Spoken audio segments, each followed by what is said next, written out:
خالد بن ولید نے کہا کہ بادشاہ سلامت 10,000 کون سی بڑی بات ہے، آپ مجھے بھیج دیجئے، میں تنہا مقابلہ کر لوں گا، کسی کی کوئی ضرورت نہیں۔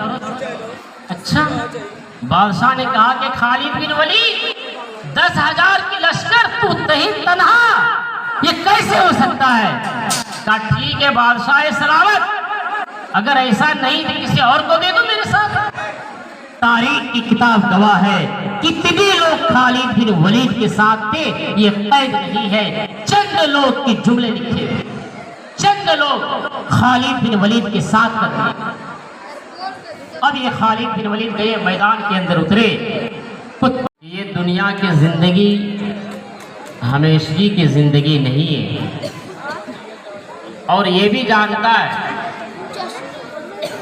کہ ہمیں ایک دن یہ دنیا چھوڑ کر کے جانا ہے، لیکن یہاں سوال یہ پیدا ہوتا ہے کہ جب یہ دنیا کی زندگی ہمیشگی کی زندگی نہیں ہے، اور ہمیں جب یہ دنیا ایک دن چھوڑ کر کے جانا ہے، اور جو ہمارا اصل زندگی ہے وہ برزخ کی زندگی ہے، تو پھر آج انسان اس قدر بھولاپن کیوں؟ آج ہم بھٹکے ہوئے راستے میں کیوں نظر آتے ہیں؟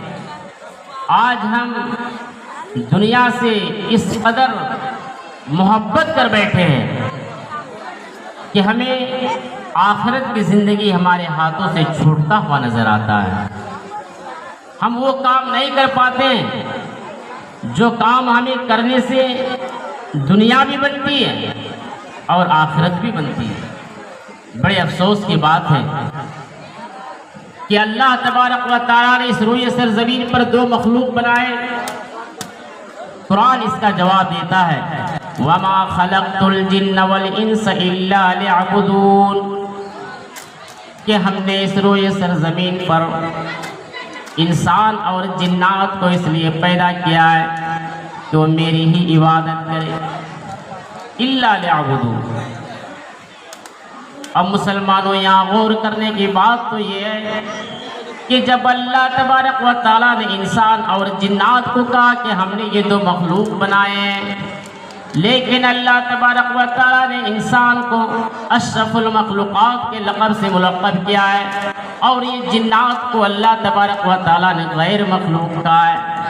یہاں غور کرنے کی بات تو یہ ہے کہ جسے اللہ تبارک و تعالیٰ نے اشرف المخلوقات کے لقب سے ملقب کیا ہے، یہ امت تو ایسی ہونی چاہیے کہ ان کی زبان سے جو بھی الفاظ نکلتی ہے، جو بھی بولی نکلتی ہے، جو بھی جملے ان کی زبان سے ادا ہوتے ہیں، اللہ تبارک و تعالیٰ کی بارگاہ میں قابل قبول ہوتی ہے۔ لیکن افسوس کی بات تو یہ ہے کہ آج کہیں بھی دیکھا جائے، جہاں بھی ہماری نظر اٹھایا جائے، جہاں بھی میری نگاہیں دوڑتی ہے، آج مسلمان اس طرح خستہ حالی میں نظر آتے ہیں۔ آج مسلمانوں پر ظلم و ستم کے پہاڑ توڑے جا رہے ہیں، آج مسلمانوں کو اپنے پیر کے تلوے میں روندا جا رہا ہے۔ میرے بھائیو، یہاں تو غور کرنے کی بات یہ ہے کہ ہمیں اللہ تبارک و تعالیٰ نے بہترین امت کہا ہے، اشرف المخلوقات سے ہمیں ملقب کیا ہے۔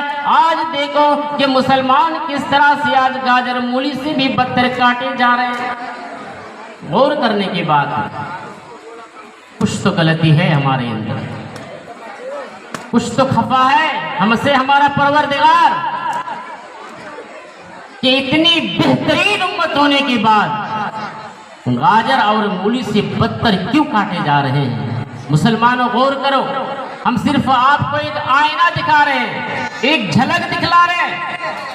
جہاں بھی دیکھو مسلمانوں پر ظلم و ستم کیا جاتا ہے، کبھی آسام کے دھرتی پر مسلمانوں کو کاٹا جا رہا ہے، تو کبھی برما کے دھرتی پر مسلمانوں کو کاٹا جا رہا ہے، تو کبھی فلسطین کے دھرتی پر مسلمانوں کو روندا جا رہا ہے۔ مسلمانوں، تمہیں تو اللہ تبارک و تعالیٰ نے بہترین امت کہا ہے، اور بہترین امت کا یہ حال ہے کہ آج دیکھو ہمارے الفاظ جب ہماری زبان سے نکلتی ہے تو اللہ تبارک و تعالیٰ کے بارگاہ میں قابل قبول نہیں ہو رہی ہے۔ صرف ایک سبب ہے، وجہ یہ ہے کہ اللہ تبارک و تعالیٰ اس کا جواب قرآن میں دیتا ہے کرامن کاتبین یعلمون ما تفعلون۔ اے میرے نادان بندو، تم نہیں جانتے ہو کہ جو بھی تمہارے الفاظ تمہاری زبان سے نکلتی ہے، اے میرے نادان بندو تم سوچ اور سمجھ کر کے الفاظ نہیں نکالتے ہو۔ کرامن کاتبین، تمہاری کندھے کے اندر اللہ تبارک و تعالیٰ نے تو فرشتے کو متعین کر دیا ہے، کرامن کاتبین، اور یہ فرشتے ہمارے ہر اعمال کو ریکارڈ کرتا ہے۔ اسی لیے اللہ تبارک و تعالیٰ نے قرآن مجید کے اندر سورہ قاف میں یہ نقشہ کھینچا ہے، ما یلفظ من قول الا لدیہ رقیب عتید۔ اے میرے بندو، جو بھی تمہاری زبان سے بولی نکلتی ہے، جو بھی تمہاری زبان سے الفاظ نکلتی ہے، اسے ریکارڈ کیا جاتا ہے۔ تم جو بھی الفاظ اپنے زبان سے ادا کرتے ہو، سوچ اور سمجھ کر کے ادا کرو۔ قرآن کی اس آیت کو سامنے رکھنے سے پتہ چلا کہ گناہوں کی سبب ہے، اور یہ حدیث ہے ایاک والمعاشی فإن بالمعاشی حل سخط اللہ۔ جس محلے میں، بستی میں، قوم میں اللہ رب العالمین کے نافرمانی کا کام ہوگا، ایسے بستی کو اللہ تبارک و تعالی ہلاک کر دیتا ہے، برباد کر دیتا ہے۔ قرآن کی اس آیت کو رکھیے، اور یہ حدیث کھل کر کے وضاحت ہے کہ انسان بھولا پن میں، شیطان کے جال میں اس قدر پھنس چکا ہے کہ اپنے الفاظ جو بھی نکالتا ہے یہ سوچ سمجھ کر کے نہیں۔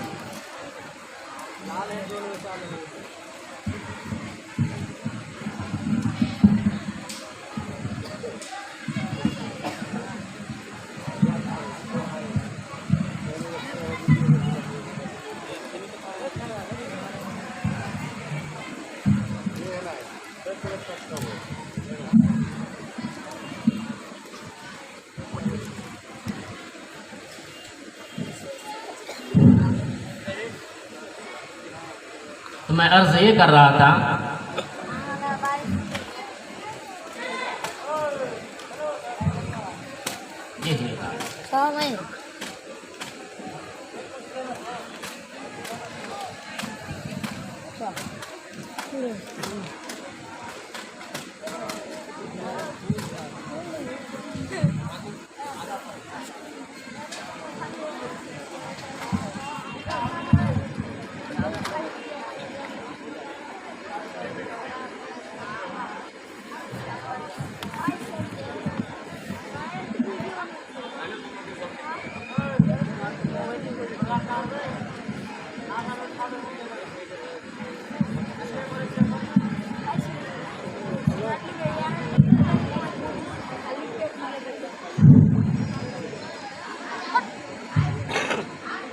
تو میں عرض یہ کر رہا تھا کہ کرامن کاتبین یعلمون ما تفعلون۔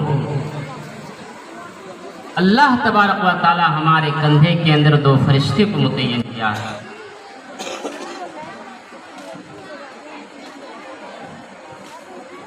در حقیقت انسان جب دنیا سے اس قدر محبت کرنے لگتا ہے، قرآن اور حدیث سے جب وہ دور ہوتا نظر آتا ہے، نیکی کے کام میں جب وہ پیچھے ہٹتا ہوا نظر آتا ہے، تو اللہ تبارک و تعالیٰ کی طرف سے مصیبتیں آ پڑتی۔ جنت میں جانے کے لیے ایک آسان طریقہ ہے، اور وہ راستہ ہے کہ کوئی روپیے، کوئی پیسے خرچ نہیں ہوتا ہے، لیکن آج بدنصیبی ہماری ہے کہ ہم وہ کام کرنے کے لیے تیار نہیں ہیں۔ ایک انسان دنیاوی زندگی کے اندر ایک دوسرے سے حسد بھی کرتا ہے، کینہ کپڑ بغض بھی رکھتا ہے، لیکن یہ کوئی فائدے کی چیز نہیں۔ ایک دوسرے سے آگے بڑھنے کے لیے نہ جانے دنیا میں کیا کیا کام کر لیتا ہے، حلال طریقے سے بھی ہو، حرام طریقے سے بھی ہو، لیکن یہ بھی کوئی فائدے کی چیز نہیں ہے۔ آئیے تاریخی واقعہ آپ کے سامنے رکھتے ہیں۔ حضرت امیر المومنین حضرت عمر فاروق رضی اللہ عنہ کے دور کا زمانہ دیکھو۔ آپ خلیفہ ہے، امیر ہے، جس کی حکومت فرانس سے لے کر کے سندھ تک پھیلی ہوئی، اتنے بڑے بادشاہ، اتنے بڑے امیر۔ مسلمانوں غور کرو، یہ واقعہ ہمارے دلوں کو جھنجھوڑتی ہے۔ اگر واقعی رائے کے دانے کے برابر بھی ایمان ہے تو ہم یہ واقعہ ہمیں آج یہ سبق دیتی ہے کہ ایک مسلمان کی معیار تو یہ ہونی چاہیے، ایک مسلمانوں کے جینے کا طریقہ دنیا میں اس طرح ہونی چاہیے۔ امیر المومنین ہے، جس کی حکومت فرانس سے لے کر سندھ تک پھیلی ہوئی ہے، اتنے بڑے بادشاہ، اتنے بڑے امیر، اور ان کے گھروں میں کئی دن سے کھانا تک نہیں پکا ہے، ان کی بیوی بھوک کی شدت سے تڑپ رہی ہے۔ اور تعجب کی بات تو یہ ہے، لکھا ہے تاریخ کی کتاب میں کہ امیر المومنین کی بیوی کے پیٹ کے اندر بچہ بھی ہے، آپ حمل سے ہے اور بھوک کی شدت سے تڑپ رہی ہے، پانی پی پی کر کے گزارا کر رہی ہے۔ ایک عورت کتنے دن تک پانی پی کے گزارا کر سکتی ہے؟ آخر کار وہ اپنے گھر کے مالکین سے کہتی ہے، نوکرانی سے کہتی ہے کہ جاؤ اور بیت المال سے جا کر کے ایک گلاس دودھ ہی لے کر کے آ جاؤ، اگر مجھے یہ غذا مل جائے، مجھے تو اپنی جان کی کوئی فکر نہیں ہے، لیکن میرے پیٹ کے اندر جو بچہ پل رہا ہے، اس بچے کی مجھے بڑی فکر ہو رہی ہے۔ اس کے گھر کی نوکرانی وہ جاتی ہے اور بیت المال کے اندر سے رات کے سناٹے میں ایک گلاس سے بھرا ہوا دودھ لے کر کے آتی ہے، لیکن اتفاقاً اسی رات امیر المومنین حضرت عمر فاروق رضی اللہ عنہ رات کے تہائی حصے میں اٹھتے ہیں اور تہجد کی نماز کا اہتمام کرتا ہے۔ آپ کنویں کے پاس چلے جاتے ہیں، پانی کھینچتے ہیں، اتنے میں عمر فاروق رضی اللہ عنہ نے ان کے پیر کی آہٹ، جوتے کی آہٹ سنائی دی، یعنی چپل کی آواز ان کے کانوں میں ٹکرائے۔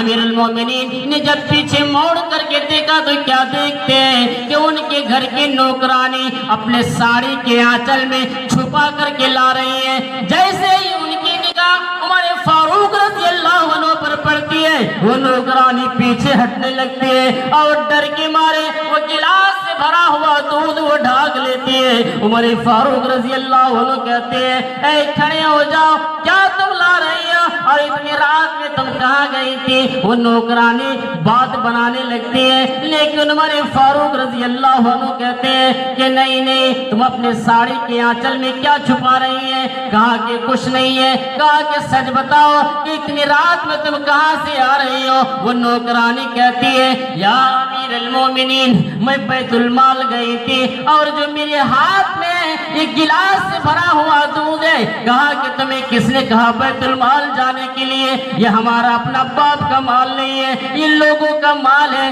بیت المال تمہیں کس نے جانے کے لیے کہا ہے؟ وہ نوکرانی کہتی ہے، گھر کے مالکین نے کہی ہے کہ میں جاؤ اور بیت المال سے بھرا ہوا گلاس میں دودھ لے کر کے آ جاؤ، کئی دن سے بھوک کی شدت سے تڑپ رہی ہے۔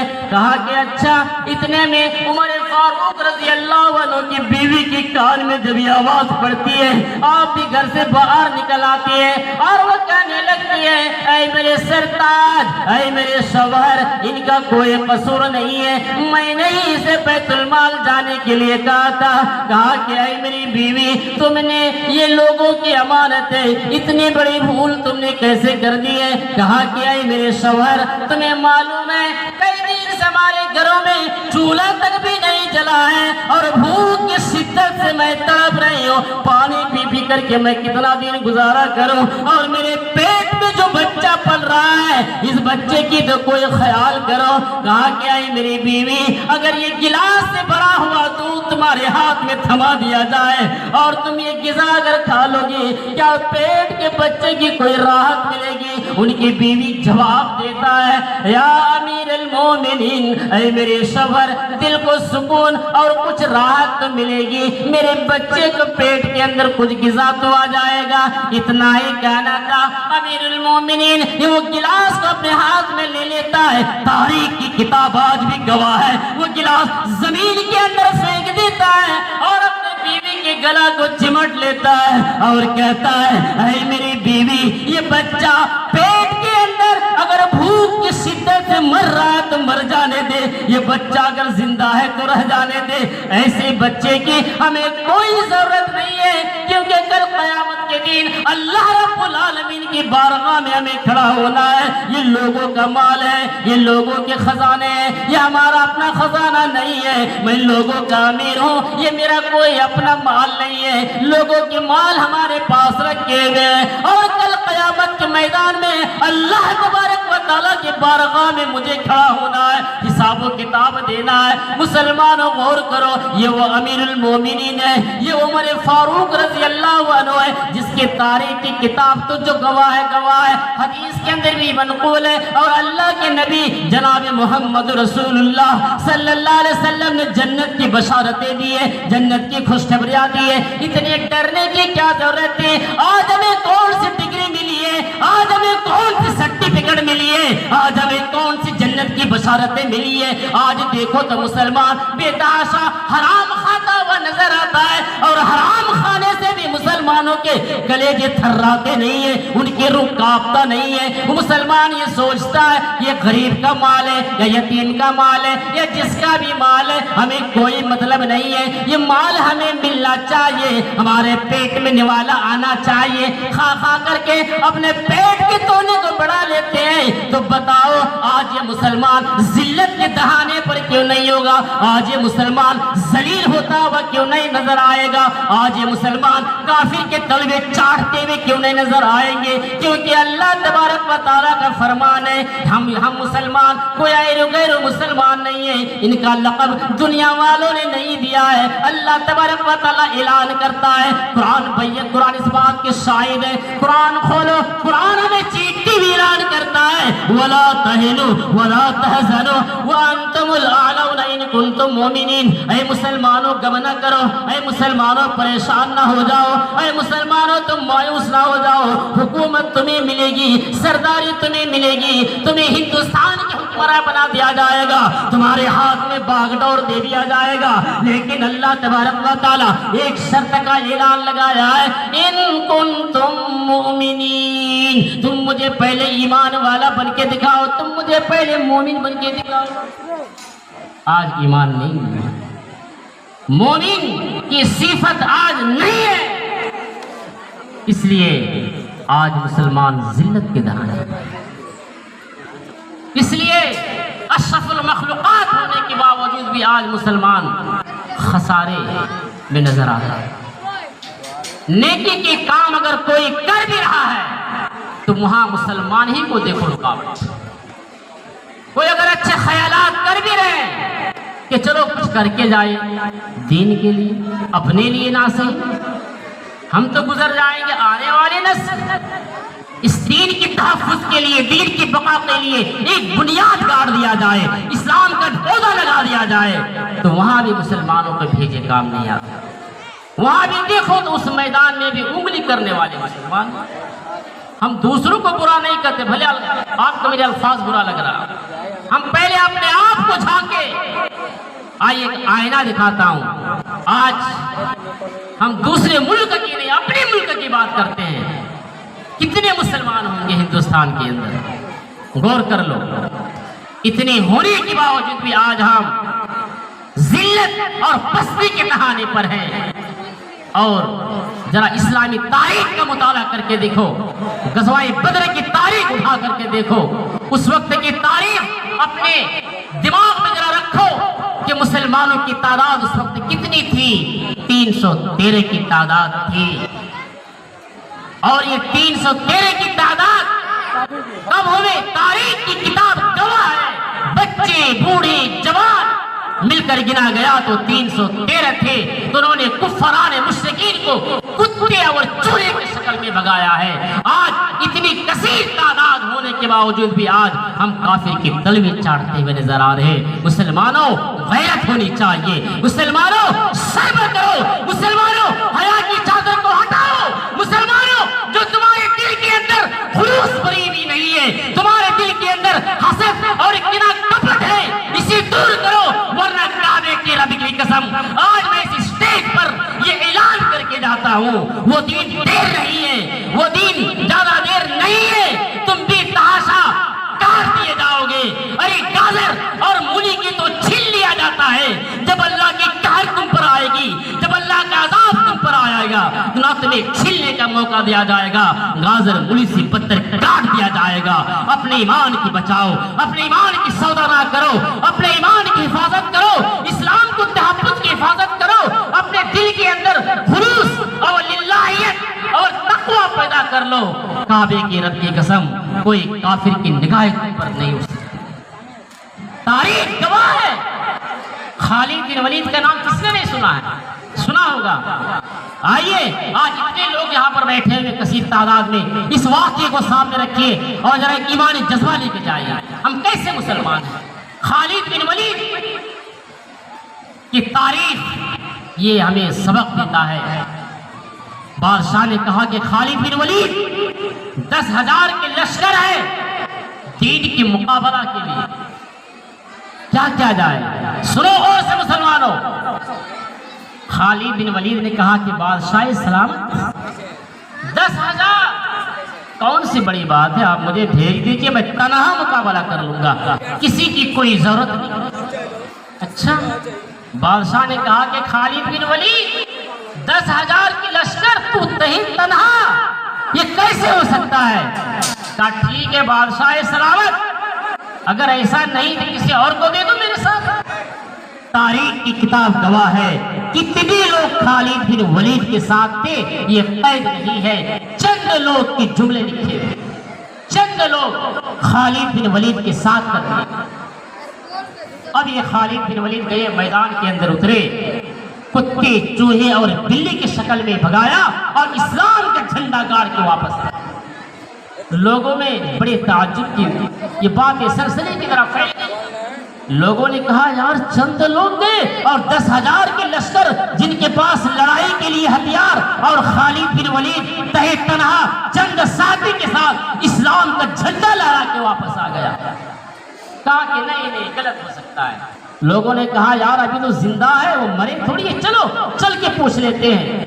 آئے خالد بن ولید کے پاس اور کہا کہ خالد بن ولید ہم نے جو سنا ہے کیا وہ سچ ہے؟ مسلمانوں سنو. خالد بن ولید مسکرانے لگے اور کہا کہ اس میں کون سی بڑی بات ہے, ہم نے کون سا 30 مارکا والا کام کر دیا ہے, تم نے جو سنا ہے بالکل سچ سنا. کہا کہ نہیں ایسا نہیں ہو سکتا, سچ بتاؤ, ابھی بھی یقین نہیں ہو رہا ہے. اب خالد بن ولید کا جواب سنو. خالد بن ولید کہتے ہیں اے لوگوں, کیا تم نے اللہ کے نبی کی حدیث نہیں سنی؟ جو اللہ تبارک و تعالیٰ کا ذکر کرتا ہے اس کا دل زندہ ہے, اور جو اللہ کا ذکر نہیں کرتا ہے اس کا دل مردہ ہے. نبی کے حدیث کے حساب پہ میں جن کے بیچ لڑائی کے لیے گیا تھا وہ اللہ کا ذکر نہیں کرتا ہے, نبی کے حدیث کے حساب سے وہ دل تو مردہ ہے, اور میں اللہ کا ذکر کرتا ہوں, نماز کا پابند ہوں, صوم و صلات کا پابند ہوں, نبی کے حدیث کو قتل کر دی تو کون سی بڑی بات ہے؟ آج غور کرو, میں صرف ایک آئینہ دکھا رہا ہوں. واقعی مسلمان اگر زندہ ہوتا, اب سمجھدار ہے, سمجھ رہے ہیں کہ میری بات, مجھے یقین ہے اگر یہ دل اگر زندہ ہوتا تو آج یہ باغ ڈور مسلمانوں کے ہاتھ سے نہیں چھوٹتا. پتا کیا چلا اس حدیث کے حساب سے یہ دل ابھی زندہ نہیں ہے, مردہ ہے. ابھی رات رات تقریریں ہوگی, آپ سنیں گے ماشاءاللہ, اور جیسے عالم لوگ یہاں سے جائیں گے عوام نمبر دینے شروع کر دیں گے. پہلے نمبر کے مولوی کا بیان ہاں زبردست تھا, دوسرے نمبر اس سے بھی اچھے تھے, یہ اس سے بھی اچھے تھے, یہ نمبر دینے میں لگ جائیں گے, عمل کب کریں گے؟ یہی تو ہے. ابھی بڑی کتنی خوشی کی بات اس گاؤں کے بارے میں میں نے سنا ہے, ابھی آتے ہیں کہ 2 مہینے کے اندر یہ چوتھا پروگرام ہے, چوتھا پروگرام ہے 2 مہینے کے اندر. تو بتائیے جس قوم کے اندر دین کے لیے لوگ اتنی محنت کر رہا ہو اور رات رات کے لیے ایک اسٹیج سجاتا ہے, آپ کو دور دور سے علماء کرام کو بلا کر کے دین کی باتیں آپ کے کانوں تک گھسا دیتا ہے, لیکن جو انسان اب عمل نہ کرے اس سے بڑی منحوسیت کہے یا اس کی بدقسمتی کہے یا نادانی یا کاہلی یا سستی کہے وہ آپ کہہ لیجئے. اور کیا ہو سکتا ہے میرے بھائی, یہ تو آپ کی بدقسمتی ہے. کتنی دین کے کام ہونے کے باوجود بھی عملی میدان میں زیرو ہے۔ واقعی اگر آپ کے اندر رائی کے دانے کے برابر، سرسوں کے دانے کے برابر ایمان ہے، غیرت ہے، تو اس ایمان کا سودا نہ کیجئے۔ یہ ایمان بڑی قیمتی دولت ہے، اس ایمان کا اندازہ آپ کو یہاں نہیں لگے گا جس دن آپ یہ دنیا چھوڑ کے چلے جائیں گے، اور جب اللہ رب العالمین کی بارگاہ میں حساب و کتاب کا معاملہ چل رہا ہوگا، وہاں جب آپ کی ایک کمی کی وجہ سے، ایک ایمان کی کمی کی وجہ سے جب جنت اور جہنم کا فیصلہ ہو چکا ہوگا، قرآن اس بات کی شاہد ہے۔ قرآن چیخ کے اعلان کرتا ہے، ان الذین کفروا وماتوا وهم کفار فَلَن يُقْبَلَ مِنْ أَحَدِهِمْ مِلْءُ الْأَرْضِ ذَهَبًا۔ یہ انسان اللہ تبارک و تعالیٰ کے سامنے کھڑے ہو کر کے کہے گا ایسا تو ہو نہیں سکتا، تب بھی انسان یہ کہے گا کاش پوری دنیا کی زمین کو سونا بنا کر کے اللہ کی بارگاہ میں پیش کر دیا جائے اور تھوڑا سا ایمان مل جائے، سرسوں کی دانے کے برابر ایمان مل جائے۔ اللہ تبارک و تعالیٰ کہے گا کلا، ہرگز نہیں، تمہیں تو 60 اور 70 سال کی زندگی ملی تھی، تم نے اس زندگی کے اندر بڑے عیش اور مستی کے ساتھ اپنی زندگی کو گزار دیا ہے، لہو لعب کرتے اپنے زندگی کو ٹال دیا ہے، دین کی کام میں تم نے کوئی دلچسپی نہیں لیا ہے، نیکی کی کام میں آگے بڑھنے کی کوششیں نہیں کی ہے، ایک اگر نیکی تو دور کی بات، ایک اچھی بات بھی اپنے زبان سے تم نے نکالنے کی کوشش نہیں کی ہے۔ اگر کوئی اچھی بات اپنے زبان سے نکال بھی دیتا ہے، کوئی اگر اچھا کام کرنے کے لیے تیار بھی ہو جاتا ہے، تو تمہارے دماغ کو شیطان اس قدر گھما دیتا ہے کہ تم اس اچھے کام پر بھی انگلی کرتے ہوئے نظر آتے ہو، تو پھر تمہیں اب کس چیز کی زندگی چاہیے؟ کلا، ہرگز نہیں، تمہیں 60 اور 70 سال کی زندگی مل چکی تھی، اب تم یہاں رہو، برزخ کے اندر رہو، یہ تمہاری ہمیشگی کی زندگی ہے۔ انسان جتنا نیکی کیا ہے اس کا اتنا صلہ ملے گا، انسان اس دنیاوی زندگی کے اندر جتنا گناہ کیا ہے اس کو اتنی سزا ملے گا۔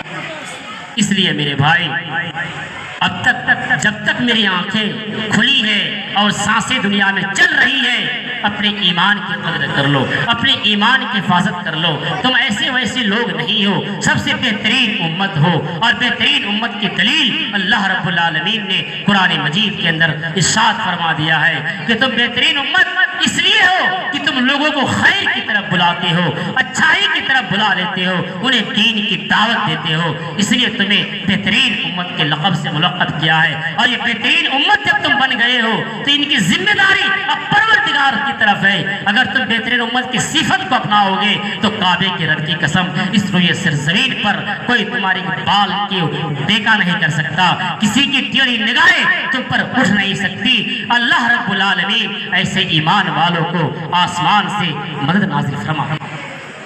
آج کہاں ہے؟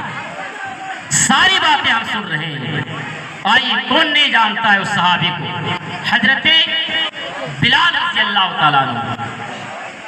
بتائیے اس نے کوئی روپیے خرچ نہیں کیے، کوئی پیسے نہیں بہائے۔ اللہ کے نبی جب معراج گئے تو ان کی جوتوں کی آواز سنائی دی، کس وجہ سے؟ پتا ہے؟ معلوم تو ہوگا، نہیں ہے تو سن لیجئے۔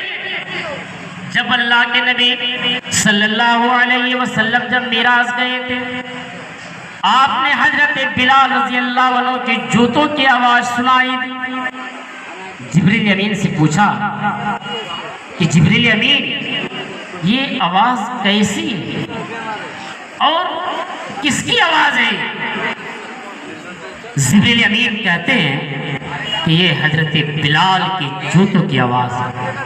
واقعہ لمبی ہے، میں خاکہ بیان کر رہا ہوں آپ کے ایمان کو تازہ کرنے کے لیے، ایک مثال مسلمان کی صفت کی معیار کو برقرار رکھنے کے لیے۔ آپ آئے اور مسجد کے اندر بیٹھے ہوئے صحابہ کرام کی بھیڑ لگی ہے، آپ کی نگاہیں حضرت بلال رضی اللہ عنہ کو ڈھونڈ رہی۔ اللہ کے نبی کہہ رہے کہ حضرت بلال کہاں ہے؟ بلال سر کو نیچے جھکا کے بیٹھے ہوئے تھے، اوپر کرتے ہوئے کہتے ہیں لبیک یا رسول اللہ، میں حاضر ہوں۔ کہا کہ بلال تو تم اپنی نگاہیں نیچی کیوں کر کے بیٹھے ہو؟ تمہاری نگاہیں کیوں جھکی ہوئی ہے؟ بلال اپنے سر کو اٹھاؤ، بتاؤ بلال تم کون سا ایسا نیک عمل کرتے ہو کہ ہمیں معراج کے اندر تمہارے جوتوں کی آہٹ غور کر رہے ہیں؟ اس نقطے پر ذرا غور کرو۔ ابھی بلال دنیا میں ہے اور جوتوں کی آواز جنت میں اللہ کے نبی کو سنائی دی۔ اس بات کی ثبوت ہے کہ حضرت بلال کو اللہ تبارک و تعالی جنت دے کر رہے گا۔ وہی بلال کوئی لڑکی دینے کے لیے تیار نہیں تھا، جب اللہ کے نبی کے زبان سے یہ جملے نکلتے ہیں کہ اے بلال جنت کے اندر تمہاری جوتوں کی آواز سنائی دی، بلال کہتے ہیں اے اللہ کے نبی ہم تو کوئی ایسا عمل نہیں کرتے جس طرح کے لوگ کرتے ہیں، ہم سب سے الگ تھلگ ہیں۔ کہا کہ اے بلال بتاؤ تم کون سا ایسا عمل کرتے ہو؟ کہا کہ معمولی سا عمل ہے، جب بھی میرا وضو ٹوٹ جاتا ہے اے اللہ کے نبی میں فوراً وضو بنا لیتا ہوں، 2 رکعت 4 رکعت 6 رکعت جتنی میری مرضی جتنی میری طاقت میں اپنی استطاعت کے مطابق نمازیں یعنی نفلی پڑھ لیتا ہوں۔ اتنا ہی کہنا تھا اور اللہ کے نبی کہتے ہیں بلال بس کر، بلال بس یہی ادا ہے کہ اللہ تبارک و تعالی جنت کے اندر تمہارے جوتوں کی آواز سنائی دی۔ اب وہی بلال جسے ایک دوسرے لڑکی دینے کے لیے تیار نہیں تھے، ایک غلام کی حیثیت سے اب مکے کے اندر بڑے بڑے چودھری بڑے بڑے پادری امیر گھرانے کے لوگ کھڑے ہوتے ہیں اور کہتے ہیں بلال اٹھ چل میری بیٹی کو ایک نظر دیکھ لے بلال۔ کوئی دوسرا کہتا ہے بلال اگر اس کی بیٹی پسند نہ آئے تو میری بیٹی کو دیکھ لے۔ کوئی تیسرا کہتا ہے بلال اگر اس کی بھی بیٹی پسند نہ آئے تو میری بیٹی کو دیکھ لے، اگر ہو سکے تیری زندگی میں میری بیٹی آ جائے بلال تو میری بیٹی بھی جنت جیسا نیک عمل کرے گی۔ آج یہ جذبہ کہاں ہے ہم مسلمانوں کے پاس؟ آج ایمانی صفت کہاں ہے ہمارے پاس؟ آج اگر ہم اپنے لڑکی کے لیے کوئی داماد پہ ڈھونڈتے ہیں، آج ہم اپنے گھروں میں جب شادی لگاتے ہیں تو ہم یہ نہیں دیکھتے ہیں کہ ہمارا ہونے والا داماد دین کے معیار پر ہے کہ نہیں، ہم یہ دیکھتے ہیں کہ اس کے پاس کتنے بینک بیلنس ہے، وہ کیا کماتا ہے، ان کے پاس سرکاری جاب ہے کہ نہیں ہے، ان کے چہرے پر سنت رسول ہو یا نہ ہو مجھے اس سے کوئی مطلب نہیں ہے، وہ کتنے دولت مند ہے کتنے پیسے کما لیتا ہے۔ آج ہم یہ دیکھتے ہیں جب ہماری نیت بدل گئی، جب ہمارے خیالات بدل گئے، جب ہمارے سوچ کے اندر شیطانی حرکتیں داخل ہونے لگا تو آج ہمارے گھروں کے اندر سکونیت بھی چلی گئی۔ آج ہمارے نکاحوں میں وہ برکتیں نہیں رہی جو سنت نبوی کے مطابق ہونا چاہیے۔ آج دیکھو کتنی ہماری بہن بیٹیاں ایسی ہے جو نکاح ہونے کے بعد طلاق شدہ نظر آتے ہیں۔ مسلمانوں ایسا کیوں آتا ہے؟ حالانکہ یہ خاکہ میں آپ کو بتا رہا ہوں ایسا کیوں؟ اس نقطے کو ذرا نوٹ کرو، قرآن اس بات کی بیان شاہد ہے۔ قرآن ہمیں چیز کے لیے پیغام دیتا ہے ان المبذرین قالوا واخوان الشیاطین۔ جب انسان فضول خرچ کرنے لگتا ہے تو وہ شیطان کا بھائی ہے، اور جس میں فضول خرچی ہوتی ہے اس کے اندر خیر و برکت۔ ہمارے نکاحوں میں آج خیر و برکت اس لیے نہیں ہے کہ زیادہ تر فضول خرچی، اخراجات۔ اگر طاقت نہیں ہے تو ہم بینک بیلنس اگر نہیں ہے تو لون لے لیتے ہیں، کسی سے قرض لے لیتے ہیں، چاہے وہ حلال طریقے سے تو نہیں سود کے ہی طریقے سے کیوں نہ ہو، ہم وہ کام کرتے ہیں تاکہ لوگوں کو ہمیں اپنے آنکھ دکھانی ہے، ہمارے شان جھکنے نہ پائے۔ اس لیے آج مسلمان یہ ساری حرکت جب کرنے لگتے ہیں تو مسلمان ذلت کے دہانے میں۔ میرا عنوان یہی ہے، ذلت کیوں؟ آج ہم کیوں دوسرے پر ہم مٹک رہے ہیں؟ آج ہمارے سروں پر کیوں دوسرا کافر کے پیر کے تلوے میں ہم روتے ہوئے نظر آتے ہیں؟ ایک ہی پیغام پیغام مسلمانوں، اپنے ایمان کو بچاؤ، اپنے نفس کی محاسبہ کرو، مدارس سے جڑ جاؤ، دین کی تحفظ کے لیے ان مدارس سے اپنے دل کو لگا لو۔ ان مدارس کے اندر اگر واقعی یہ مدارس جب تک زندہ ہے تب تک اللہ کی عذاب اب تک رکی ہوئی ہے، ورنہ جس دن یہ مدارس بند ہو جائیں گے، جس دن یہ دین کی بول بالا ختم ہو جائے گا، تمہیں نہیں معلوم، تم اپنے گھروں کے اندر رات کے تہائی حصے میں کھراٹے کے نیند لیتے ہو، نہیں جانتے ہو اس مدارس کے اندر حفاظ قرآن ایسے ہوتے ہیں جو قرآن کو یاد کرنے والے ہوتے ہیں، رات کے 2 یا 3 یا 2:30 بجے کے وقت میں اپنے نیند کو حرام کر کے وہ رب کے کلام کو رٹ لگاتا ہے، کوئی تہجد کا اہتمام کرتا ہے، کوئی اپنے پساری کو سجدے میں رکھ کر کے پروردگار سے فریاد کرتا ہے، تو کوئی اتنی رات کے سناٹے میں اٹھ کر کے قرآن کی حفظ کرتا ہے۔ یہ مدارس والوں کی دین ہے، ان حفاظ کرام کی ایک کرامت سمجھیے کہ اگر کوئی عذاب آسمان سے اگر آنے والا ہے تو ان کی تلاوت کی وجہ سے، ان کی قرآن کی رٹ لگانے کی وجہ سے اللہ تبارک و تعالیٰ اپنے عذاب کو روک لیتا ہے، اپنے عذاب کو ہٹا لیتا ہے۔ آج یہ مدارس زندہ ہے تو اللہ کی عذابیں اٹکی ہوئی ہے، جس دن یہ مدارس ختم ہو جائیں گے، اس جملے کے نوٹ کر لو، کعبے کی رب کی قسم، آسمان سے ایک ہی بار اللہ تبارک و تعالیٰ آگ کا گولا نہیں برسائے گا، تمہیں ایک ہی بار زمین میں نہیں دھسا دے گا، اس طریقے سے عذاب دنیا میں نازل کر دے گا کہ تم پریشان ہو جاؤ گے۔ ابھی کچھ دن پہلے جو حادثہ میرے ساتھ ہوا تھا، پتہ ہے جو مسلمانوں کے ساتھ ہوا تھا، نہیں بلکہ پوری دنیا کے اندر، اس میں مسلمان ہی نہیں سب لوگ اس میں ملوث تھے، ہر شخص جانتا ہے کرونا وائرس، ہر ایک کو پتا ہے یہ نام صرف ایک کرونا تھا، آپ کو پتا ہے یہ کرونا ایک نام ہے، ایک ایسی وبا ہے۔ مسلمانوں احساس کرو یہ ایک ایسی وبا نہیں، آسمان سے آنے والی ایک ایسی عذاب ہے جس عذاب نے آج پوری ہندوستان ہی نہیں بلکہ پوری دنیا کو ہلا کر کے رکھ دیا ہے۔ ایک مسلمان دوسرے مسلمان سے ہاتھ ملانے سے کتراتا ہے، اگر ایک مسلمان اس میں اگر گرفت ہو جاتا تھا، اگر اس کی موت بھی آ جاتی تھی تو آپ نے دیکھے ہوں گے اس کو ایک دوسرا ہاتھ لگاتا نہیں تھا، کوئی نہلانے کے تیار ہوتا نہیں تھا، کوئی 4 کاندھے میں اٹھانے کے لیے تیار نہیں ہو رہا تھا، گاڑی کے ذریعے ایسے لاش کو اٹھایا جاتا تھا۔ مسلمانوں احساس کرو یہ کیا تھا، یہ عذاب نہیں تو کیا ہے، یہ کم بڑی عذاب ہے کہ وہ زندگی کے اندر دنیا میں اچھے صابن سے غسل کرتا رہا، جب وہ زندگی چھوڑتا ہے آخری گھڑی میں اسے نہلانے کا موقع نہیں دیا گیا ہے، 4 کندھوں میں اٹھانے کا موقع نہیں دیا گیا ہے، مسلمانوں کے لائن کی قطار میں جنازہ پڑھنے کا موقع نہیں دیا گیا ہے اور تدفین کر دیا ہے۔ ہماری نگاہیں کھولنے کی ضرورت ہے، یہ جھلک تھا، یہ ایک آئینہ دکھلایا اللہ رب العالمین نے۔ اگر ایسے ہی حرکتیں ہمارے اندر ہوتی رہی، اگر ہم مدارس سے دور ہٹتے رہے، اگر ہم دینی کام میں رغبت نہیں دیے، دینی کاموں میں بڑھ چڑھ کر حصہ نہیں لیے، اگر کوئی حصہ بھی لے رہا ہے، کوئی اگر کرنا بھی چاہتا ہے، اگر ہم رکاوٹ بن جاتے ہیں، انگلی کرنے لگتے ہیں، تو یاد رکھنا، اس جملے کو یاد رکھنا، کل قیامت کے میدان میں اس کے بارے میں بھی پکڑ ہوگی۔ ابھی رات کی اس میں تنہائی کے وقت میں 11:55 ہو رہا ہے، ابھی ہم اور آپ جو یہاں بیٹھے ہیں تو ہم صرف آپ تنہا نہیں ہیں، کتنے فرشتے آسمان سے نازل شدہ ہے، اس گراؤنڈ کو گھیر کر کے رکھا ہے، ہر الفاظ جو میری زبان سے نکل رہی ہے وہ فرشتے نوٹ کر رہے ہیں، اور آپ جو سن رہے ہیں یہ بھی فرشتے ریکارڈ کر رہا ہے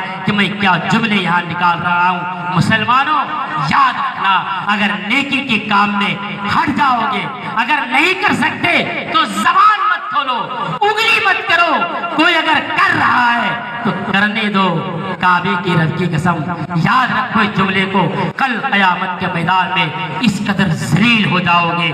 اگر یہاں ایک کوئی گناہ کا کام کرتے ہو، اگر 20 لوگوں کے سامنے تمہاری کالی چٹھی کو کھول دیا جاتا ہے تو کس قدر شرم ہوتی ہے، کس قدر احساس تمہارے دلوں میں ہوتا ہے۔ یاد رکھو اس وقت کو جو قیامت کا دن ہوگا، وہاں 20 لوگ نہیں ہوں گے، 30 لوگ نہیں ہوں گے، 1000 لوگ نہیں ہوں گے، بلکہ اربوں خربوں کی تعداد ہوگی، ایسے لوگوں کے سامنے تمہاری دنیا کی کالی چٹھی کھول دی جائے گی، اور پتہ ہے وہ کھول دینے کے بعد تمہارا انجام کیا ہوگا؟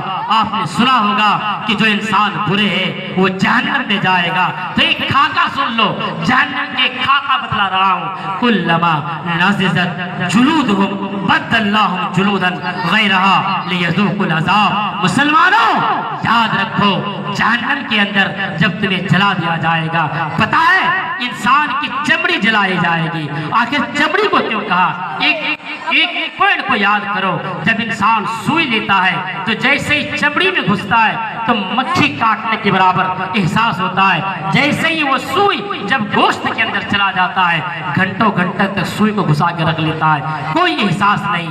یاد کرو، کلما نضجت جلودہم، ہم تمہارے چمڑی کو جلائیں گے۔ اللہ رب العالمین یا چمڑی کو جلانے کے لیے کہہ رہا ہے، ایک چمڑی جلائے گا۔ آنکھوں کی جو پلک جھپکتے ہو، اس سے جھپکنے سے پہلے اللہ رب العالمین پھر نیا چمڑی چڑھا دے گا بدن کے اندر۔ آنکھوں کی پلک جھپکنے سے پہلے وہ جلنا شروع ہو جائے گا۔ یاد کرو اس نقطے کو، جتنا پہلی بار تکلیف ہوئی تھی، دوسری بار اس سے زیادہ تکلیف ہوگی، تیسری بار اس سے زیادہ تکلیف ہوگی، چوتھی بار اس سے زیادہ تکلیف ہوگی۔ جتنی بار تمہاری بدن میں نئی چمڑی چڑھاتا جائے گا، تمہاری تکلیف میں اضافہ کرتا چلا جائے گا۔